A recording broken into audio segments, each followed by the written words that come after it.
Hi, it's Warren Huart here. Hope you're doing marvellously well. I'm sitting here with the amazing Brad Wood. Hi. How are you, mate? I'm good, thanks. How are you? I'm good. So we're in your studio. What's it called? Seagrass. Seagrass. Now, Seagrass Studio. Is there a reason for that? The carpet is seagrass. I named it after the carpet. Oh, that's good. My first place in Silver Lake when I moved to LA had seagrass on the floor, and I had no idea. I've never seen it before in my life. I was like, what is this stuff? It's cool stuff. Did you have it in Chicago? No, just out here. And it's like an LA thing. When we moved out and moved into this house, this was just a guest house, a mother-in-law house, in-law house, I guess. And it was in disrepair. So we just bought some seagrass. We went to the carpet store and we're looking for other, surfaces for inside the house. And the seagrass seemed really appropriate and it was a good price. Now that's it. So this is like a guest house, basically. Yeah.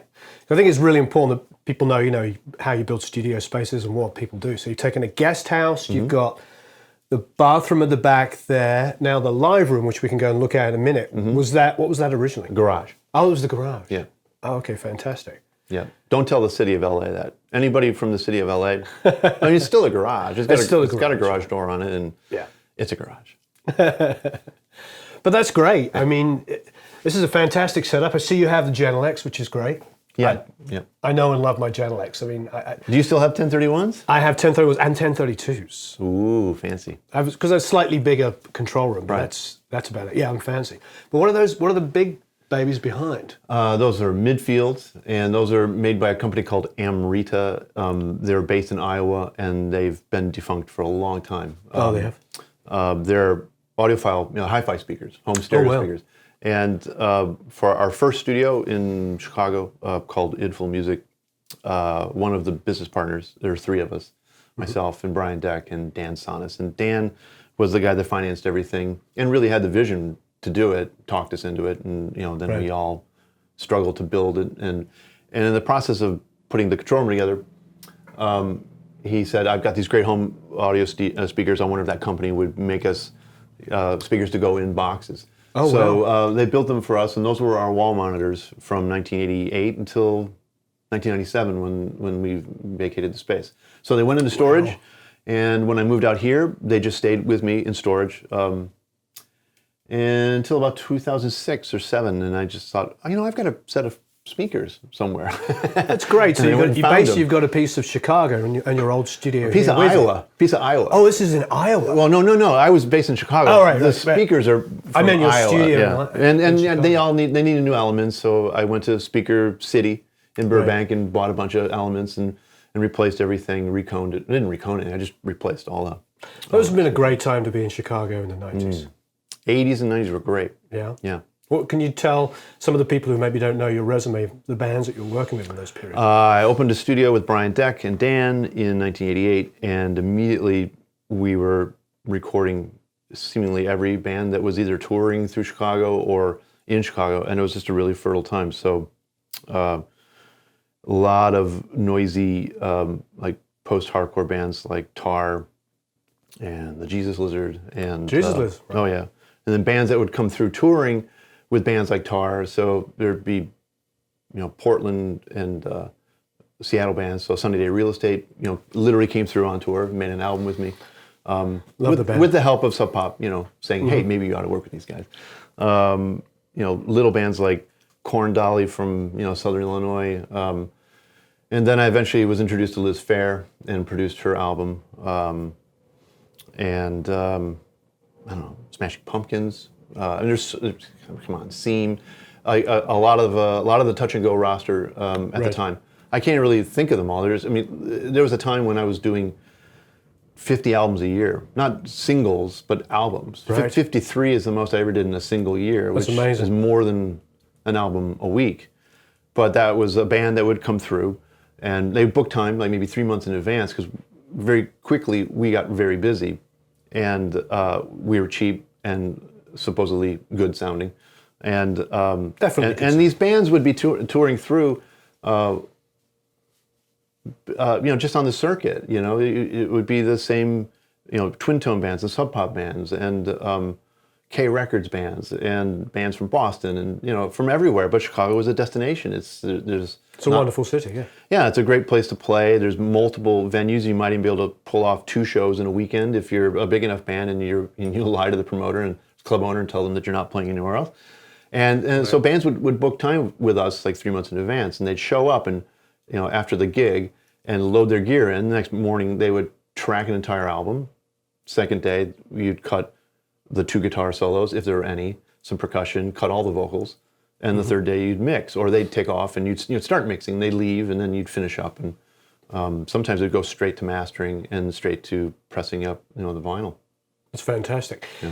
Now, what was your gear in those days? What were you recording to? Our first setup was a Tascam M520 console, which I still have. You still have it's in storage somewhere. Yeah. I still have it. And our tape machines, with a RCA patch bay, hand wired, by Brian and Dan and I.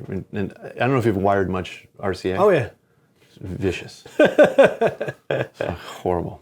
We had an RCA patch bay, which I still have. RCA patch. Yeah, patch and RCA on the top, and RCA on the bottom. So, if there's like 600 points on the top, you've got like 1,200 solderers to. Oh God.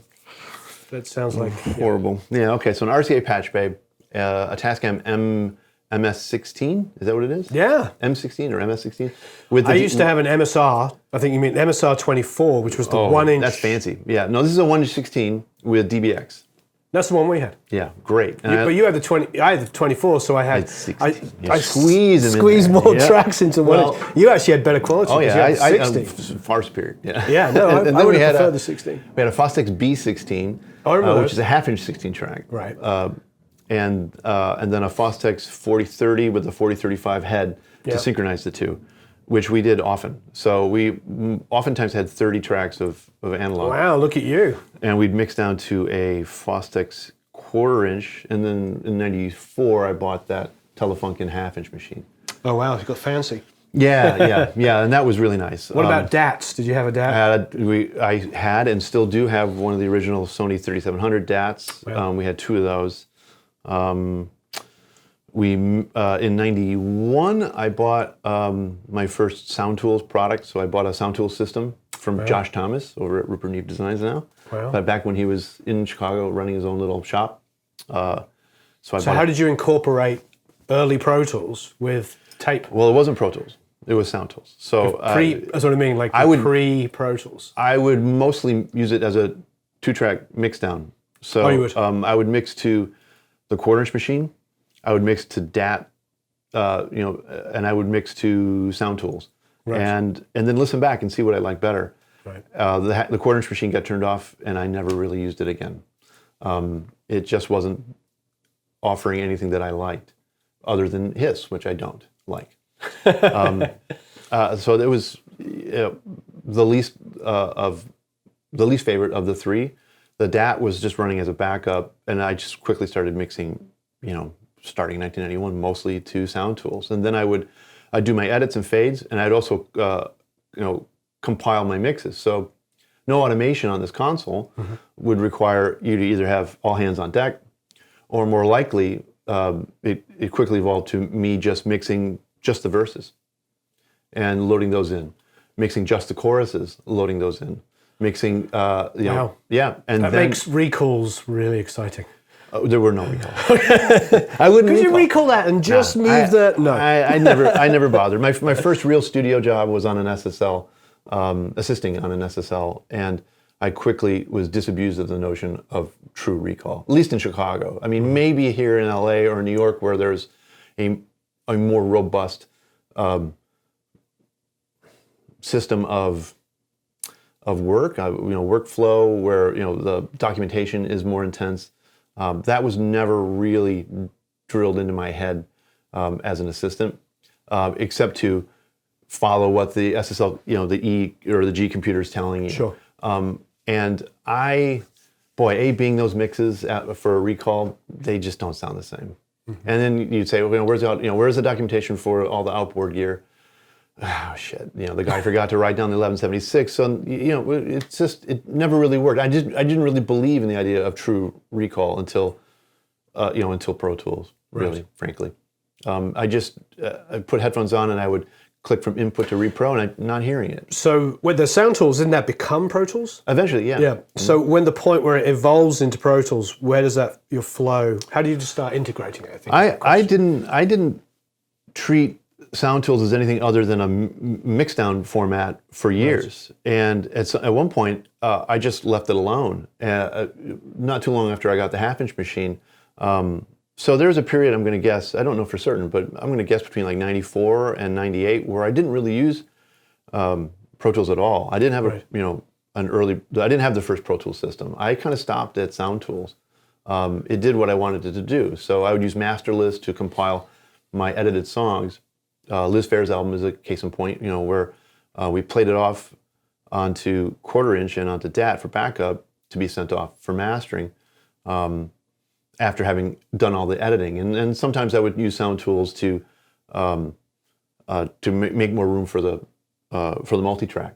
So even though I have 30 tracks of analog, I might take all of Liz's background vocals and do a submix in stereo and play that back and just hit spacebar right. And time it, because there was no locking up Sound Tools at that time. It was wild. So a lot of the backgrounds on her first album are exactly that, where you're hitting spacebar and flying it back on. So that album is done with the two tape machines linked together? Part of it. Part of it? Yeah, some songs didn't require it and some songs did.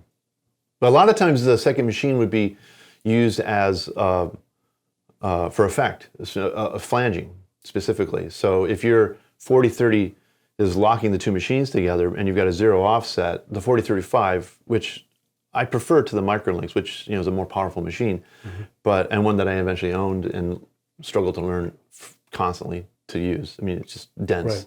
and stupidly laid out.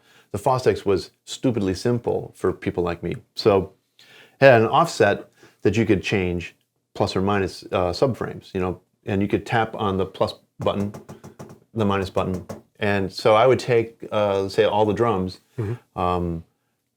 Send them out of the console to 2 channels or 1 channel of the slaved up machine, the B16, and then put it into record and hit plus and minus on the offset, passing through null, through 0. And nice. the speed of it would depend on how, what kind of flange effect you wanted. Right. But then you take it out of record, put it back into 0 offset, and play back the two together, and you've got that flange effect repeats itself exactly the same every time.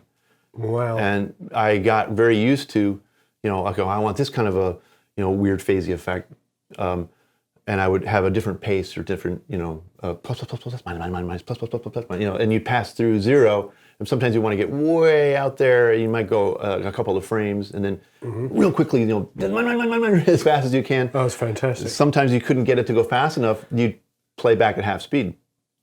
Yeah. And so that way you could get the flange effect. And then once you go back to, I've always wondered, you're making me think so much now. Seeing as you understand proper tape flanging, have you found a plugin that sounds really good for flanging? You have? Yeah. Tell me, because I don't know what it is. I can't say. No, you know what? I haven't heard it yet, but I heard Paul Wolf's new flanger doubler sounds amazing. And I only know based on watching stuff online and people you trust. he sent me the plugin to listen to and test out, and I haven't been able to run it because my version of Pro Tools won't run AAX. So I need to upgrade. I've been needing it for a long time.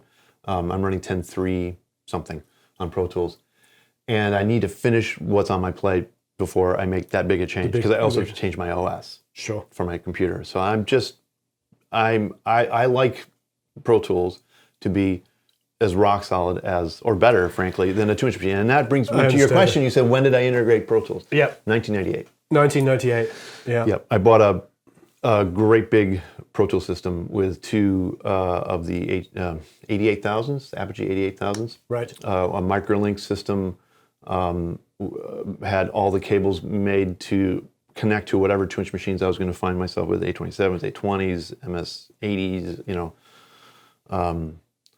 JH24s. I had all these little pigtails that, and also the right, connectivity to run these things. I love it because hopefully people are following along with this. What Brad is describing is like that point, and I remember it really well, where everything was done on tape, and then Pro Tools came in, and it was just like, well, Pro Tools is good, but it doesn't sound as good as tape.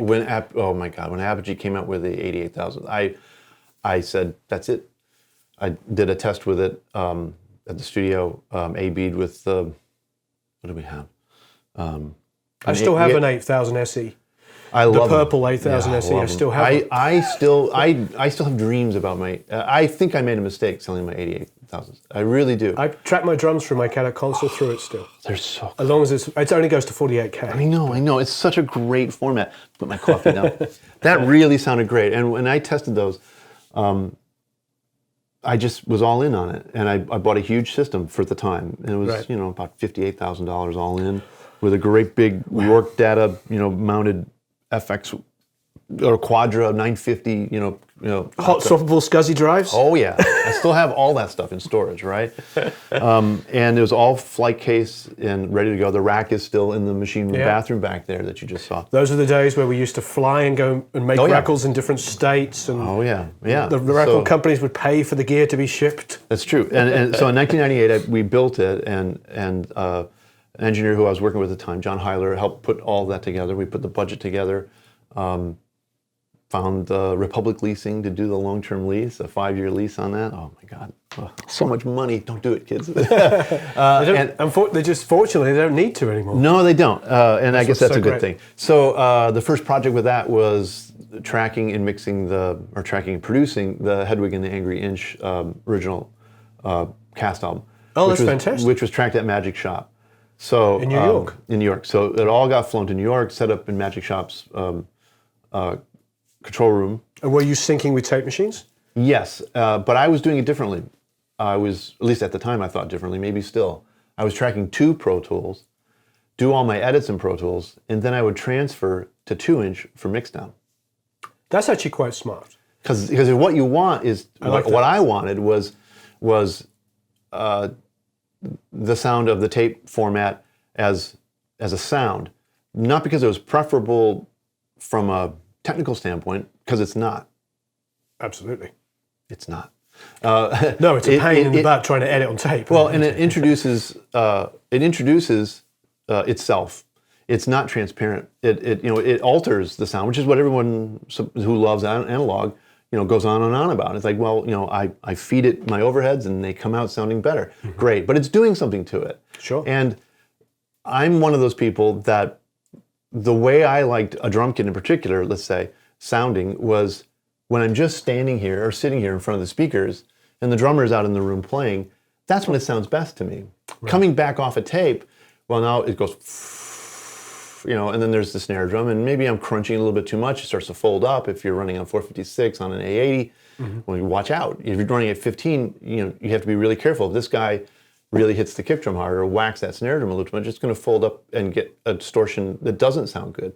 Right. So I like a format that will play back what I put into it. If I want it to sound more altered, well then fine, that's great. But know what you're asking it to do. And so I find that putting things onto 2-inch was great for the things that I wanted that effect. So bass guitar, for sure.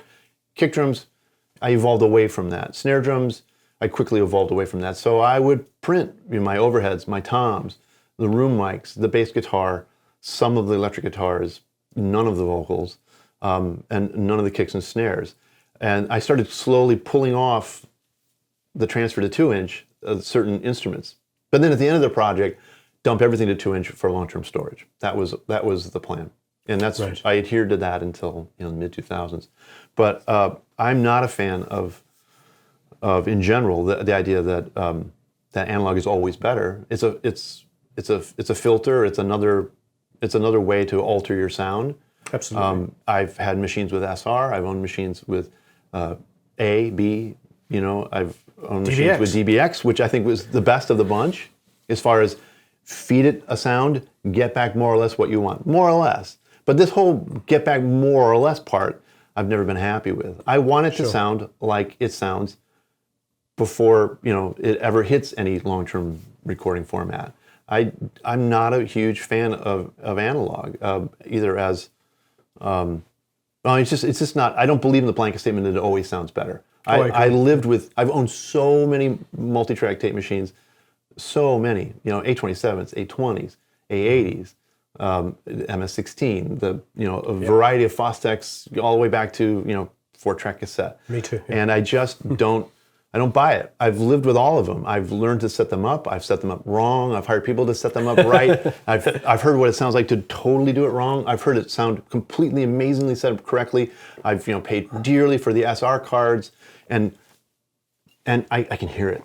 And sometimes I like the way it sounds, and sometimes I don't. And the one format that I absolutely won't, the two formats that I won't ever work with or never did work with were Dash, the open reel digital recording. Those Sony machines were horrible, as far as I can tell. I've heard great records made on them, but I am not one of those people who could deal with that. And the other one is any of the VHS or beta versions. I was going to say ADATs. You never bought an ADAT, but we did buy some DA88s. Those were slightly more robust, but so flimsy, so obviously as a transition time. Yeah. I feel the same way about open reel. My first experience with an open reel digital recorder was the X850, the Mitsubishi. Yes. Is that what it was? Yeah. Horrible sounding, horrible behaving, yep. Impossible to keep working. Eventually just became a boat anchor, the first of the real expensive boat anchors. And I didn't really feel any better about the 3348s. I thought, I felt bad for those people who wanted to buy them, unless they're really super busy, super successful studios or producers, mostly here in LA, who could make that work. And some amazing records have been made on those. And, sure. There's very successful records made on ADAT, but I would, without naming probably one of the most successful albums of all time. Alanis Morissette, Jagged Little Pill. I didn't say that. I didn't. Well, here's the thing. But we'd have to argue about how does it sound, and that's a whole different thing. Well, we've got brains that are more powerful than any computer, and we have an ability to take any mangled and screwed up format, whether the format's screwed up because it's just poorly designed, or it's again a transitional sort of technology, or if it's mangled because it's not well maintained. Right. It's amazing what our brains can do. We can compensate for bad room design. We can compensate for bad speaker placement. We can, comb filtering. So many amazing records made on consoles that if you're over 6 feet tall, it's just one giant freaking comb filter. Sure. I used to have back problems all the time because I used to have to sit like this at every console I was at, because if I'd sit up straight, the reflections coming off of those consoles, almost every console I ever worked with, would mess with me. But, did every record I work on sound terrible? Well, I hope not, but our brains are really, really, really powerful instruments. Sure. You can overcome any poor format, and Jagged Little Pill is, a triumph of brain power over horrible format. I don't know that I don't know anybody involved in making that record, but my hat's off to a great sounding record that holds up and still sounds great, 20 years later or whatever it is. Though I'd argue it's the songs and the performances. Oh, exactly, right. But that's not made by a machine. That's human brain. Brain power can overcome literally anything in this industry. Yeah, I was talking to an acoustician who was basically saying, take 5 recordings that you already know and love, and then just listen to them in every possible format. And that will train your ears. Just train your ears. Yeah. And I love that idea. I mean, it's like I'm sure there's songs you've heard 10,000 times that you still could probably put on your record player and still just fall in love with all over again. Yep. Yeah, and it's train your ears. Yeah, and you get used to what you get used to. So I've tried a bunch of different monitors over the years. I bought these in 1996. I know them. I don't really feel like, and of course I've had these since 1988. So I don't really feel like I need to pursue other speaker systems. Sure. I'm quite happy with these, and I know what to expect, and the repeatability is something I value. But if I had to work on, these couldn't go with me, or if I end up in another place, or God forbid I have to actually put these on top of the meter bridge, which I hate coupling. These should always sit on stands. No speakers should ever be on a meter bridge. Just, again, if you're over 5'11", get them up and over. But, you go to Electric Lady in their Studio A, the drop off behind their console it's 80, 90 feet. No, I mean, maybe 10 or 12 feet. But it's a cavernous distance. Sure. And speaker stands just don't come that height. Right. So, so your monitors go sideways and on the meter bridge.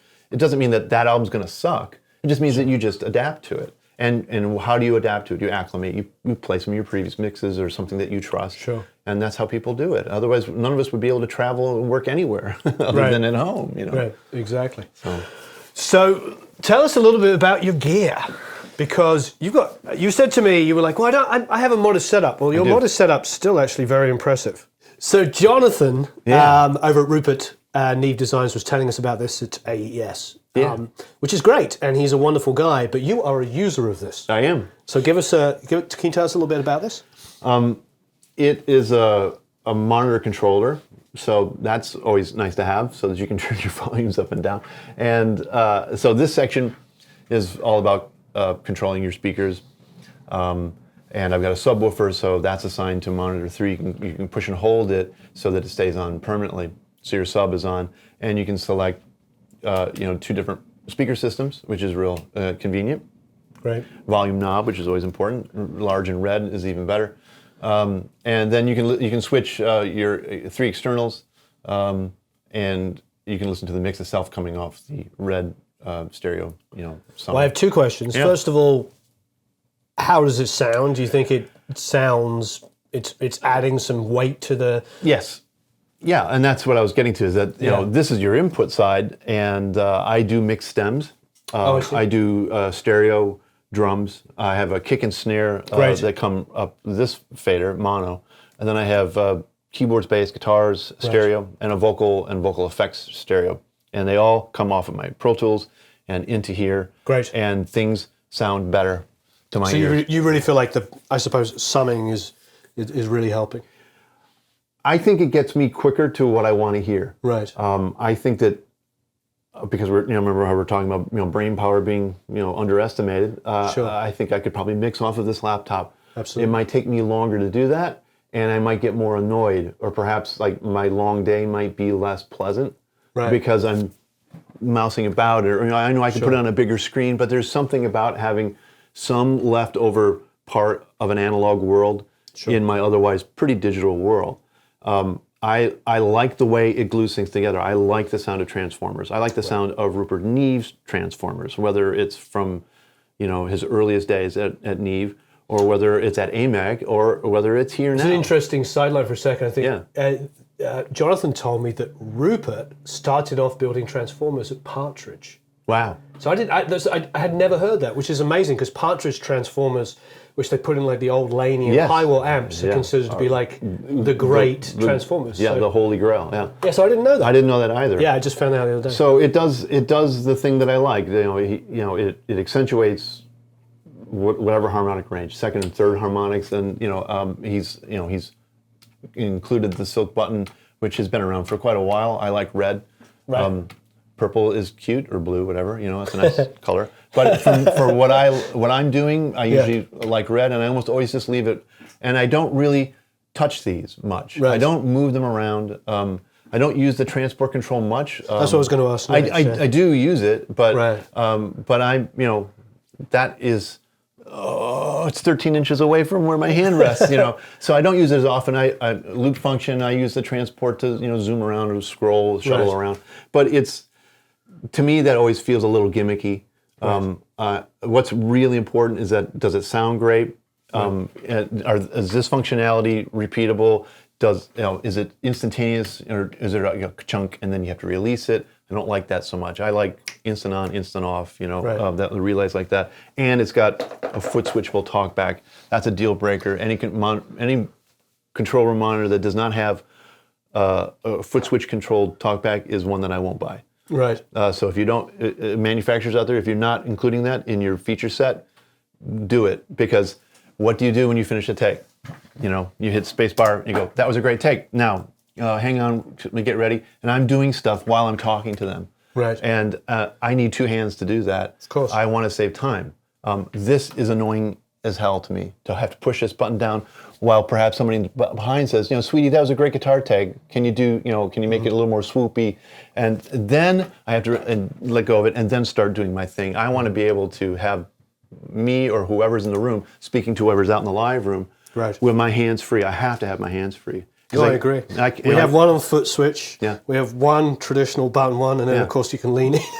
So I know what you mean. Every option. That to me, that was a huge issue for me. Yeah. That's why I kept my Mackie Big Knob for as long as I did. The Mackie Big Knob has the foot switch on it? Oh yeah. And there's ones that are 10 times as more expensive that don't have the foot switch that sound better that I would never buy because it messes with my workflow and workflow to me. And how the session is running is way more important than an incremental increase in audio quality through my monitors. Right. It really that's all in a way kind of secondary. So yeah, because if you're getting great performances out of an artist, that's far more like we were just talking about with Jagged Little Pill. You've got Flea playing all over. You ought to know that bass line. Mm-hmm. Is it the best bass tone ever? Who knows? But it's Flea, and that song when that first came on the radio in England, that was a big deal. That was a big deal. Yeah. And that was a huge album, and it probably still continues to sell and will sell forever. Yeah. As it should. Yeah. And nobody's going to sit there and go, yeah, but I don't want to buy it because it's on an ADAT. It's like, it's not how we buy music. I felt that way, but but I got over it as well. So you got over it, so it's okay. All right, well that's wonderful. Thanks for the little lowdown on that. Yep. Now, this was the first thing that caught my eye when you came in. As a Brit, yes, you probably are familiar with this. I am, but tell everybody about this. This is beautiful. In my transition from large consoles to what you see now, I A/B'd a bunch of different small consoles or summing type consoles. So there was a Neve at the time, 8-channel Neve summing thing, or a 16-channel. I can't remember what it was called. This is like in 2003, 2002. I don't remember. I don't recall either. I think they may still make it. And I demoed this, and I fell in love with it. And I don't really care that the tube circuit is inserted like an ART in some odd place. I don't really care. I'm not a huge fan of tube electronics in general. I like Class A solid state. That's what I like. Sure. I like transformers. The only tube stuff I use is usually the mic, and I like the Pultecs. Yeah, of course, right. There are notable exceptions.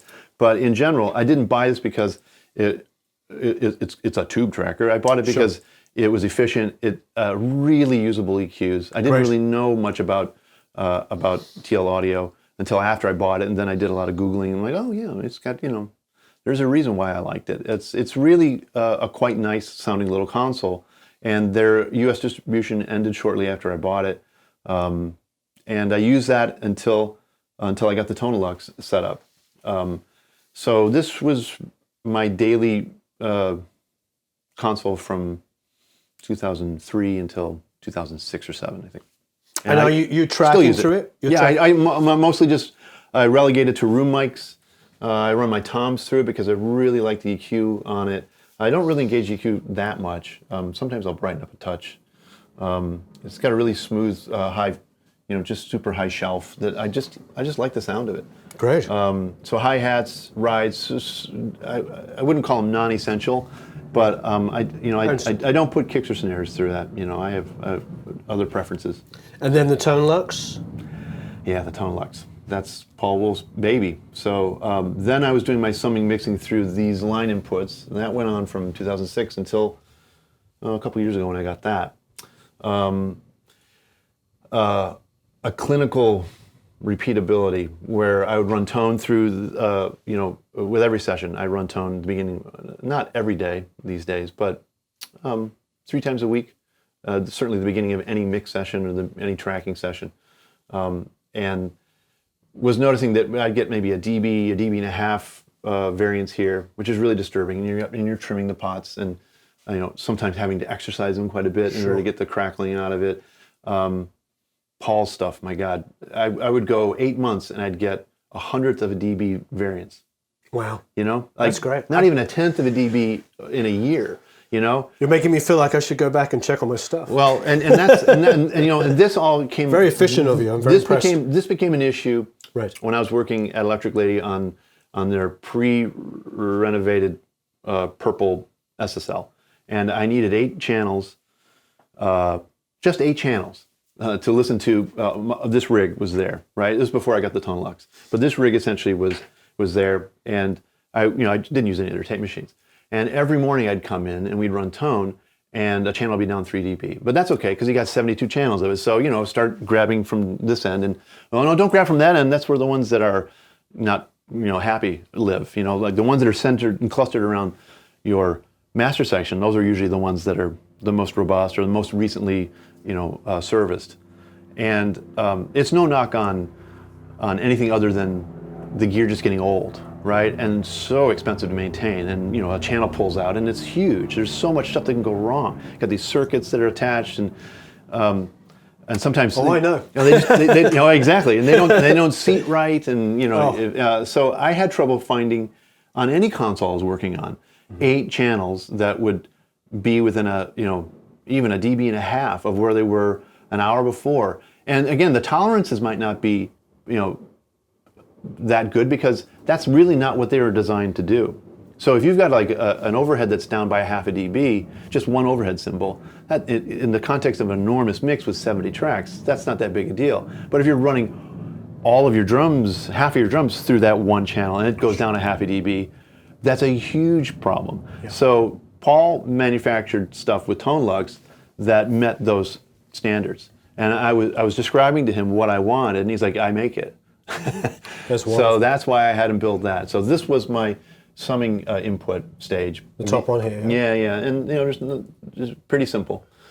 Sends that I don't use. And this has been just kind of sitting here for the last couple of years. These are the mic preamps, 2 of the compressors, and 2 of the EQs. And I love his mic pre's.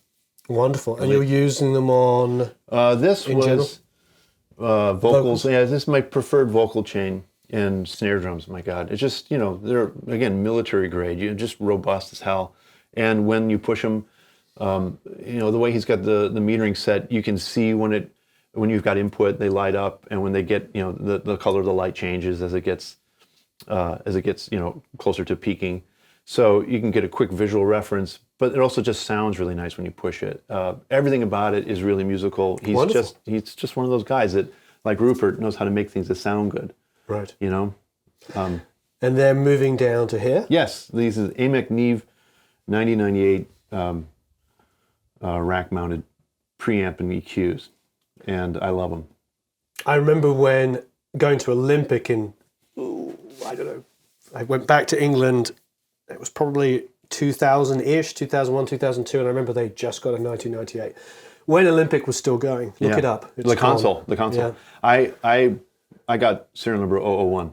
Oh, you did? Yeah, 72 input. Well, I just remember that there's a guy, you're going to know who he is. I don't know if many people in America know who are watching, but Steve Fitzmaurice was an amazing mixer. Yeah, he was mixing an Ian Brown record. Wow. On the 1998. They were amazing consoles. I mean, they unfortunately Amek didn't make it, long enough for enough of them to get sold to get enough traction. Sure. But it's a great sounding preamp, and the EQ is great. This predates the console, so I think a lot of it is different. Oh, right. I got these the year before I ordered the 1998 that we took delivery on. But really great. They've gone through a period where they were kind of poo-pooed, as most great gear does. There's this period where people are literally using Fairchilds to prop open doors and stuff like that, and then they turned into something that cost $60,000 or whatever. I first moved to LA in end of '95. Yeah. You could buy a 1073 for about $300 or $400. That's amazing. A Neve 1073. Yeah, that's amazing. Mm-hmm. I don't know that they're ever going to get to that level. No, but I understand. But I don't really care. I bought these 4. I've used them consistently. They sound great on kick drum. It's just, this has the sound that I'm looking for most on a kick drum. If I had a 1073, it would probably move over to that. Right. I have very specific sounds in my head for what I want from a kick drum. I don't vary from it. I'm a creature of habit. I use the same mic that I bought in 1988. When you did kick drum Fire Theft, what was the drum sound on that? What were you using for that? I was using an Audio-Technica ATM 25 on the inside. Right. And on the outside, either nothing or 47 FET on the outside. But I probably didn't. William was a sealed front head kind of guy, and no baffling on the inside. So kind of a basketball sound. Right. So you have to be careful. I was wondering. I love the drum sound on that record. Oh, thanks. That was all recorded in his family basement. Really? Yeah, with like a dirt floor. Check out the Fire Theft record. For those of you who don't know, that's the Sunny Day Real Estate record. That's a good record. It's a really good record. That was tracked with this as well. No, I'm sorry. No, it was mixed through that. Mixed through this? Yeah. But it was tracked with these guys. Those? And my Sytek MPX4As. I used to have 3 of them. I only have the 1 left now. That's a 4-channel. So this is here? So what were you using those on? Oh, that would be probably anything that doesn't really need to have much EQ. So bass and guitars, room mics, sometimes overheads, very, very, very clean preamp, almost colorless. It was sort of what I was pursuing for a long time. I think there's a strong streak of that in Chicago because that's where Neotech was born and lived for a long time. And very clean, very proper. Not a lot of coloration, not a lot of personality, and you know what, I still think that's a valid way to look at recording. I think Steve Albini, being a Chicago-based engineer, he helps to espouse that. Let's not impose too much of our own personality. The band will bring plenty. Just document it, please. The Rudy Van Gelder theory. I have a lot of respect for that. I have a lot of respect for that, and I don't disagree with it. I think for a modern producer, and this is personal opinion, for a modern producer, that's part of our skill set. I don't really subscribe to any one way. I feel like now we have so much technology, it's so easy to do any of those styles. I think the job sometimes is something, this is personal opinion. The job, a band comes to you sometimes and they have so much personality that you just capture it. Right. And then other times you've got to help bring it out of it. Tease it out, yeah. So I agree. That's the only thing I have a problem with, because I know some guys have their one way of doing things, and I feel like, but if it doesn't fit with the band, then are you really doing them a service? Being more chameleon-like is probably will serve more of your clients better. Yeah. Knowing what you can and can't do prior to going into the studio with someone is helpful. So if you're loud and proud about what you can do or are willing to do, like Steve is, he's very open about what he will do, and he's also very frank about what he won't do. And if a band goes in under some notion that he's going to tinker with their songs and suggest guitar parts and record to Pro Tools and put it to the grid, and they're in for a harsh awakening. It's their own fault. But he also does what he does extremely well, and people who work with that aesthetic, that's great. Just it's just when the rare occasions when you're working with someone who truly expected something different. I wouldn't say more, different, because more implies more being better. It's just different. I think for artists, and I think even A&R guys, and one of the things is they look at a producer's resume. And that's fantastic, to have a wonderful resume, but they forget that it's the band's. If you're going to go and work with a particular producer based off a band that he worked with, but the band has a career based on 5 different producers, be aware that what's the common constant denominator? Yeah, the constant is the band. Yeah. The constant is the band. I think it's very important. And I have a huge amount of respect for the way that Steve Albini captures performances by artists, and that's what he's really great at. But if you're a young band and you want somebody to come in there and be a taskmaster and rewrite all your parts and stuff like that, then be aware that might not be the best person to hire to do that job. Yeah. I don't know that that's an issue much for him. I don't know that it ever was an issue for him. I'm just using him as an example of one of those people who won't get in there with like the toolkit and the wrenches and literally create something different. But what I think is wonderful about where we are now with our technology is we can do that. And like you were hinting at, if you use a pre like this, if you want to screw it up afterwards, there's so many wonderful plugins now. We want to. Yep, absolutely. You can mangle at will, and it hasn't done much to alter the sound going into it. Yeah. I only have one of them left out of the 3 that I own because I just found myself not using them very much, and I rarely use it. It sometimes is just for guitar de-ice for tracking. Right. It's not even that, I just don't use them that much, and it may go away. And then what's this underneath here? Ooh, that one's really sweet. That's Universal 2108, which they only made for a little while. I've seen one other once. Just for a little while. So Didn't recognize it. I see the stickers over Yeah. I'm sorry. No, it's all right. I think, if I remember right, it's the front end and back end of an 1176. So you can use an 1176 as a preamp. I've never done it until I bought this. So boy, does that sound great. Yeah, no, this is fantastic. And again, really smart metering, so you can switch from input to output, and you can hit hard. Right. And if you're watching your input monitor, it lights up like a Christmas tree, gets all red. You can dial down your output. You can also reverse that, and you can have a quiet input and really drive the output. A different kind of distortion, a different set of harmonics are being accentuated. That is a secret weapon of mine. I adore that thing, and they haven't made it in forever, and I wish they would, because I think that it was ahead of its time in the sense that I don't know that people quite, maybe it wasn't marketed quite correctly, and it's got a 1/4-inch DI. I was talking to somebody at UAD the other day about some new products they're bringing out. I should bring that up. I love this thing. The Z-in effect, which is I think an ohms switch. Yeah. Really great. So I use that oftentimes for a guitar DI. Your pedal array, the guitar player's in here. You take a direct DI out into that, and you're toggling polarity. You're changing the ohms rating, 75 to whatever the ohms. I forget what the range is, and it's just a really, really powerful thing. I love that, and it's a great preamp just in general. That's wonderful. Yep. And the Distressor? A single Distressor, yeah. What do you is that sort of utility? Use it on? I never ever change it. It just runs my kicks and snares. So I mix in parallel a lot with drums and vocals, but primarily drums. And my mixing template always has a setup so that I can run an output out of Pro Tools in parallel that will hit that Distressor. So my kick and snare will get a little glued together through the Distressor. Oh, that's fantastic. And I'll feed other things through it. If it's always there for me to just run a fader up and say, what would this sound like? I'm really reaching for a little more kick drum. Wow. You put the kick drum, through your normal set of plugins or your chain of effects, in Pro Tools. Wonderful. And you drive it out through the Distressor, set the way that it is, more or less like an 1176.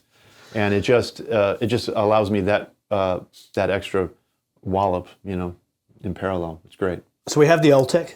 Yes. Which you're saying you don't really use that much I don't anymore? use it all. I don't. It's. But you've had it modded for the attack and release. I bought it modded. Oh, you did? Great. And I've had it worked on, serviced a few times, and it's just not finding itself useful. It's sort of losing out. There's some. It's a little, even with the adjustments for attack. It's a little too slow for my purposes. Occasionally, I'll think of something that it should sound good on, and I'll patch it in, and it sounds fine. But it mostly sits off, unfortunately. But that's okay.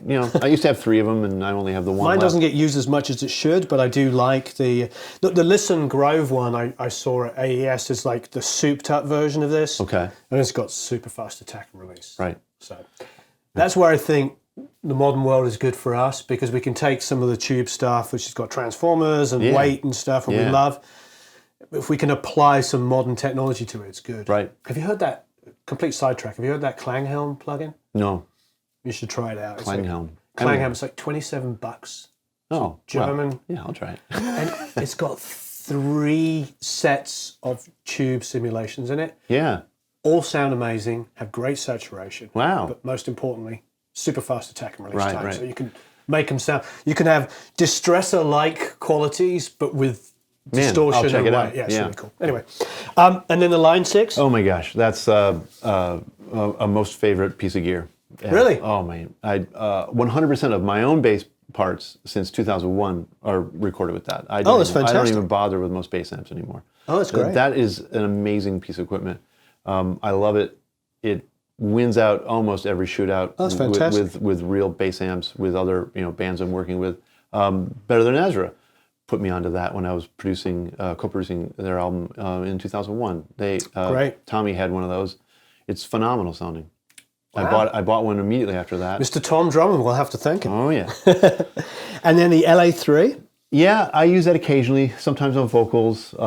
Again, it's been it's been replaced by the Tonelux compressor. Right. It's just it's a bit of a one-trick pony, but it does impart a sound that I like. Right. Almost always for tracking, oftentimes on a guitar. I was about to say that I love it for that Fleetwood Mackie. Oh, it's good. It's very obvious, right? Yeah, you can make it. You can make it very apparent. But I usually run it with very little gain reduction. I just kind of like the sound of it, the circuitry. But it's heavy-handed, and you can get yourself in trouble really quickly with it.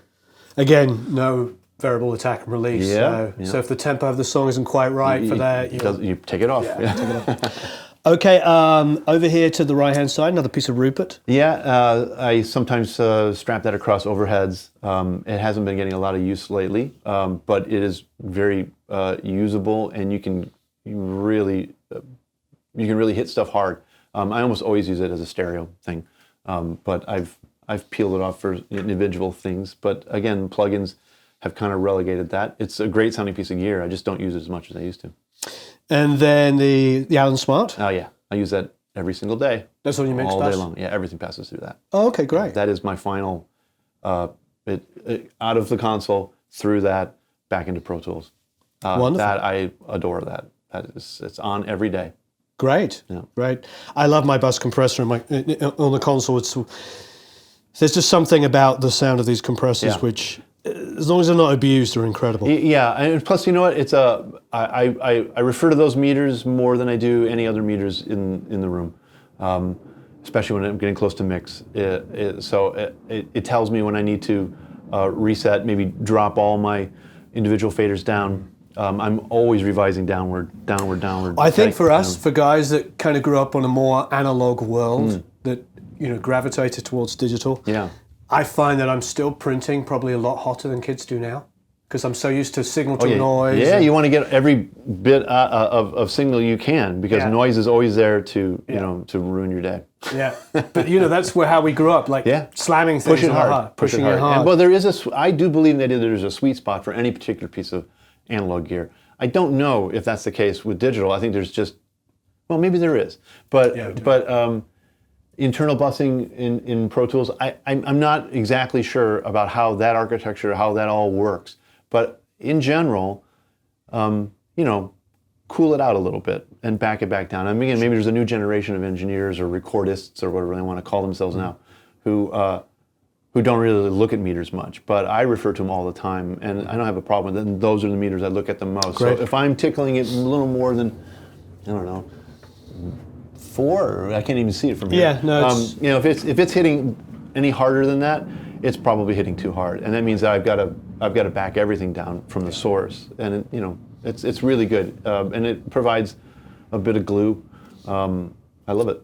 And what's this underneath here? That's a Valley People 610. I do not know this. Well, sounds great on snare drums. Sounds even better on electric bass. Oh. So I parked that on bass guitar for tracking, but light.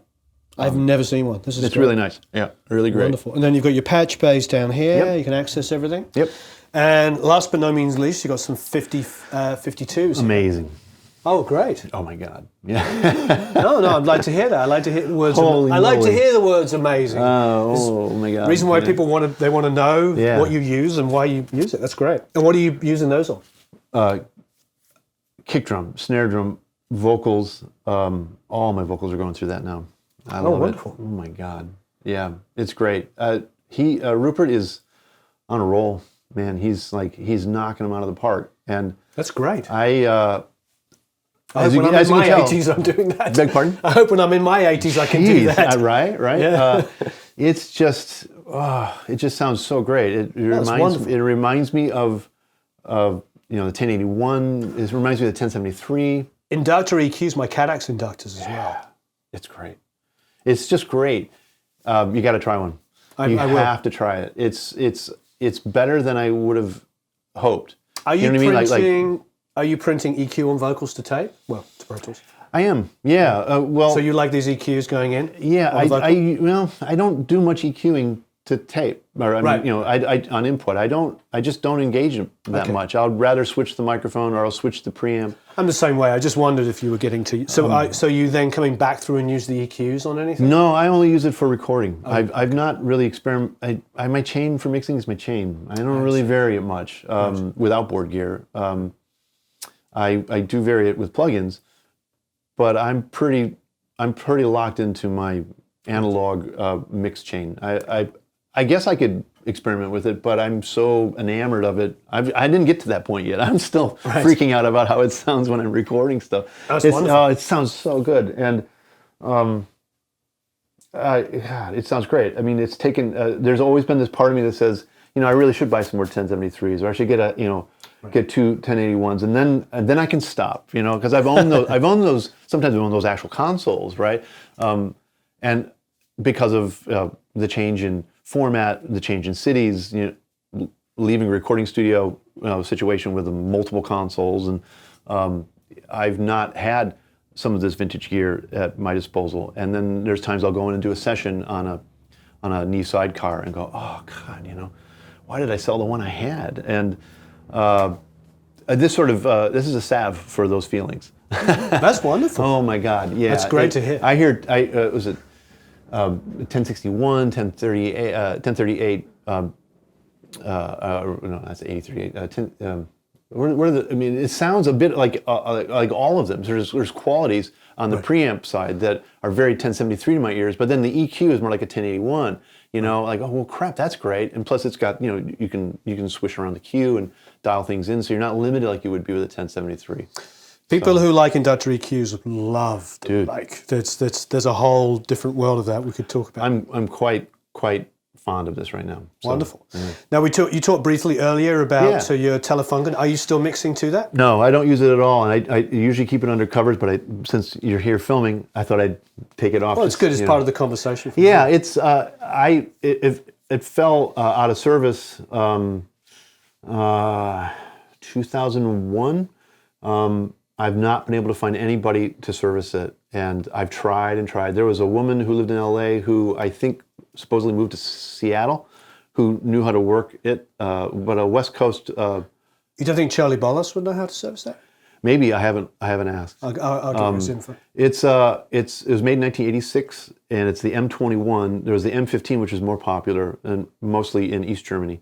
The M21 has storable EQ bias, tape bias, right?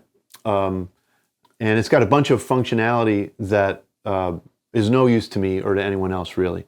But proprietary from the time. Yeah. And as those circuit boards have started to fail, or the components of the circuit boards are starting to go, John Peluso, who used to be my first studio's chief tech, he started jumpering over these things. Oh yeah. He's a great guy to have as a head tech. I'm sure. I love his mics. He started jumpering over some of these functions. Like, I literally can't source the parts, Brad. I can't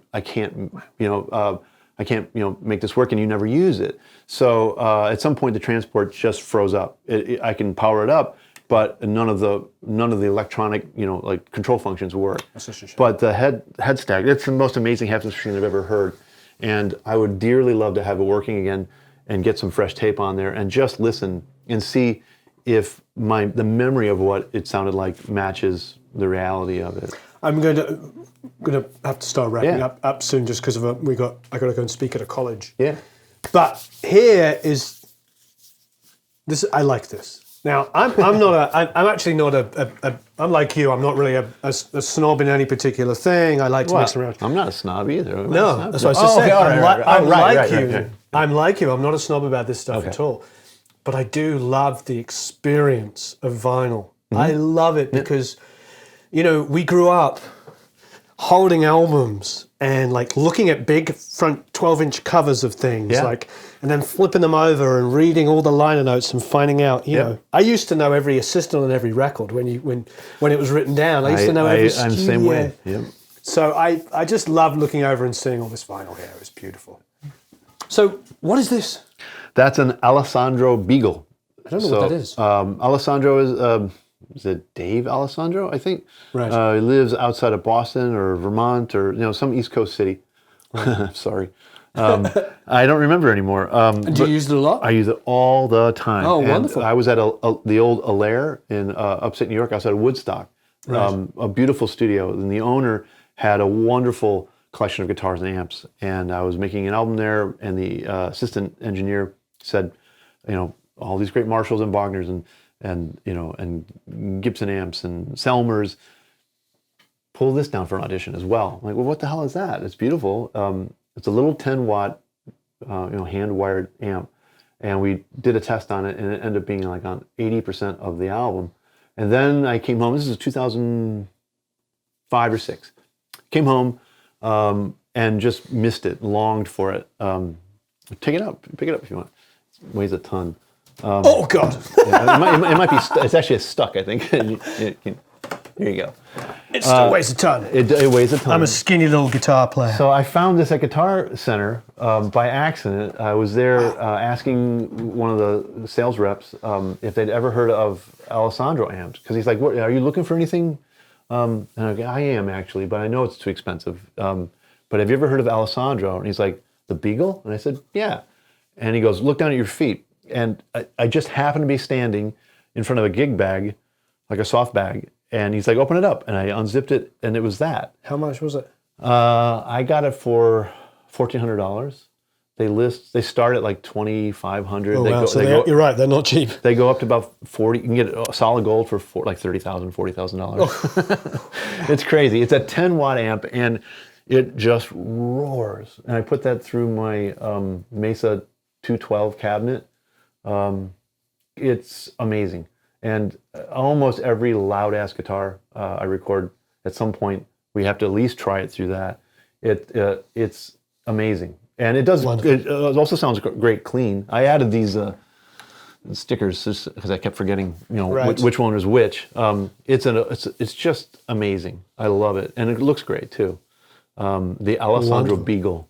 Go look it up. They make a whole range of amps and speaker cabinets. I'm gonna have to come back and listen to it. I like to have things to look at, and you'll notice the client sitting in the chair, zoning out, pondering things. And when you're listening closely to something. Is there an inside joke on Philadelphia being set 10 minutes before? Oh, the batteries are all dead right now. They click and make noise. So when I'm in here by myself, it makes sense. I thought it was kind of an inside joke. No, Philadelphia clock be set to completely the wrong time, like.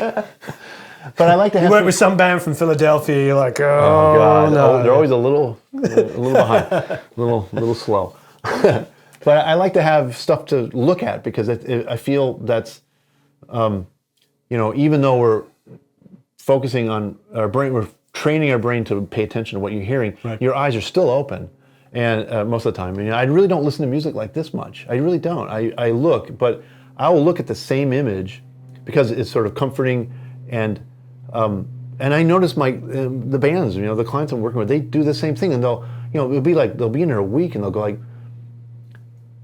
"So who painted that painting of the lion?" They'll finally like go, "I've been looking at it now, like nonstop for the last hour," as like you sort of get sort of a trance-like thing. And the last thing I want people to be staring at, to be really honest, is like the really bad RIAA award. Like the bad graphic design and the horrible, thing of like, I don't want them looking at the cover of a door for 50 hours over the course of a month. Like that's. Well, you do the classic rock and roll thing. You put them in the bathroom. Put them in the toilet. Yeah, I thought I was being really original when that happened. So you said it like an Englishman. I said it like an American. You said the toilet, which is what I would have said. Oh, the growler. If I'm from Chicago, you said. Oh. Yeah, I thought that was really original, and then I started going to other producers' home studios. Right. The longer I lived here, and I'm like, oh yeah, everybody fucking does it. I thought I was being really original and funny. No, I'm just like everybody. That's what everybody else does. It's like false modesty. It is a weird false modesty because you go to the bathroom because then people are actually trapped, and they're like, oh, they're trapped in the bathroom, like, oh, so the guy's done lots of platinum records. I see, I get the point. I know. And when I lived in Chicago, I never put them up. And I moved here, I was unpacking all the stuff from the move, and my feelings have changed about it. I mean, I think everyone likes to win a prize. Unless you're like some crazy Zen Buddhist, like just you've let go of everything. I think the idea of being externally validated I think it's part of almost like mammalian nature. I mean, wolf packs are the same. I mean, you look for acceptance. Sure, of course, you want to have self-validation, but I think it's a bit of a lie to say that we don't seek out or value a stranger's validation, acceptance. I think that's how we as a species survive. I think that's how a new cat that shows up, needs to sort of seek out the acceptance of the other kitties that already live there. I mean, I think mammals in general seek it out. I think it's part of human nature, at least, maybe just animal nature.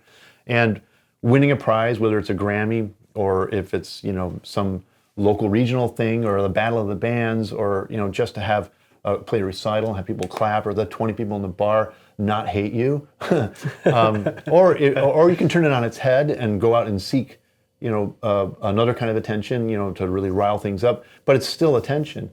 I think that's really valid, and I have softened and changed my feelings about that, and I'm not as especially in a day and age where awards are hard to get. Really hard to come by, yeah. And I just don't have the hardened, cynical feelings that I used to have. I mean, that's how I would call it. I think I was more of a cynic, and as I've gotten older, and I've watched my kids grow up. And you moved from the hardened Chicago ways to the nice, sunny Californian weather. It's easier to feel good about myself when the sun's out every day. Well, out here in Los Angeles. No, it is, and I know that LA's not for everybody, but for me, it's a better fit than Chicago was. I felt like I was being pressured to be kind of mean-spirited, or more skeptical or more cynical than I really think that I truly was. I love Chicago as a place to visit, but I don't know that I would. If I had to do it over again, I'd make my home there. A lot of great music was there, so maybe my career would have been absolutely. I mean, it was a wonderful time in the late 80s and 90s. No, it really was, but it's got a downside. It's a hard city to make a go of, and I don't need. The weather can be brutal in the winter. Oh, God, I played shows in the winter. It's pretty. I have no need to prove myself that way anymore. So. All right. Well, wonderful to talk to you. I really appreciate it. Please, as ever, leave tons of comments and questions below. If there's anything specific, I might even ask Brad to answer them. I really appreciate your time. Have a marvelous time recording and mixing. And of course, subscribe. Go to producelikeapro.com and sign up for the email list. Thank you very much for watching. Bye.